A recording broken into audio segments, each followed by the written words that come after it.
Қайырлы күн, құрметті оқырман қауым. Полигонның үні мәңгі өшсін. Ақпарат сағатын назарларыңызға ұсынамыз. Қазақ даласына үлкен қасірет әкелген Семей полигонының жабылғанына 30 жылға жуықтады.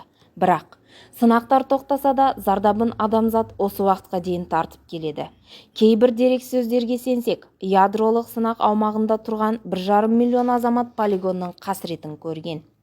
Ауаға тараған радиоактивті жауын 304 мың шаршы шақырымға жайылған, ал Семей экологиялық апат аймағына айналған.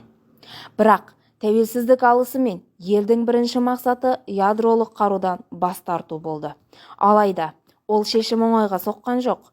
Осылайша ядролық қарудан бас тарту біздің отанымыздың қауіпсіздікті нығайтып жіберді.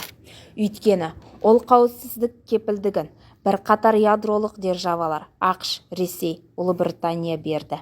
Ядролық державалар міндетті түрде Қазақстанның тәуелсіздігі мен шекараларын құрметтеуге, төтенше жағдайда әскери көмек көрсетуге дайын деп айтты. Ақпан айында 1995 жылы бұған Қытай үкіметі қосылды.